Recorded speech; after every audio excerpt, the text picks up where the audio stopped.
कोई बोल रहा है कि ट्रम्प का H1B डिसीजन एक डिजास्टर बन सकता है, but what if I tell you कि शायद ये गोल्डन अपॉर्चुनिटी बन सकता है इंडिया के लिए। 19 सितंबर को ट्रम्प ने एक प्रोक्लेमेशन साइन किया। अब से जो भी कोई कंपनी यूएस में फॉरेन टैलेंट को हायर करेगी H1B वीजा पर, उसको $1 लाख एक्स्ट्रा फी पर एम्प्लॉय देना पड़ेगा, मतलब लगभग 88 लाख पर हेड। क्योंकि 71% H1B वीजा होल्डर्स इंडियंस हैं, तो सबसे ज्यादा इम्पैक्ट हम ही को होने वाला है।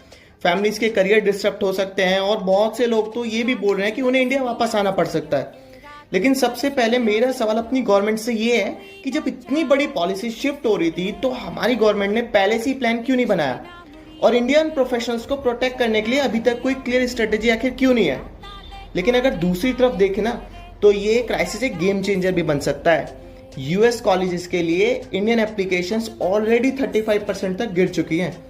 आईएसबी, आईएम जैसे इंडियन बिजनेस स्कूल्स तो बोल रहे हैं कि उन्हें अब बेस्ट टैलेंट्स अब इंडिया में ही मिल पाएगा। और अगर टॉप टैलेंट्स यहीं रुकता है तो स्टार्टअप्स, इनोवेशन, इन्वेस्टमेंट इंडिया में ही ग्रो करेंगे, बिल्कुल वैसे ही जैसे पिछले 20 सालों से चाइना ने अपना टेक इकोसिस्टम को बनाया। पर अब असली सवाल ये है कि क्या इंडिया इतनी फास्ट जॉब्स और इंफ्रास्ट्रक्चर क्रिएट कर पाएगा कि रिटर्निंग टैलेंट्स को भी एब्जॉर्ब कर सके। क्या गवर्नमेंट का आखिर क्या रोड मैप है स्किल्स और हाई टेक एम्प्लॉयमेंट के लिए। और थर्ड की एनआरआई जो भी अभी तक अनसर्टेनिटी में है, उनको सपोर्ट कैसे मिलेगा हमारी इंडियन गवर्नमेंट की तरफ से। तो हाँ, शॉर्ट टर्म में तो ये एक शॉक है, लेकिन लॉन्ग टर्म में शायद ये डिसीजन इंडिया की ग्रोथ का एक नेक्स्ट लेवल पर ले जा सकता है। तो ये नॉलेज अपने तक मत रखना, इसको रिपोस्ट करो, शेयर करो और फॉलो करो मोर कंटेंट लाइक दिस। जय हिंद।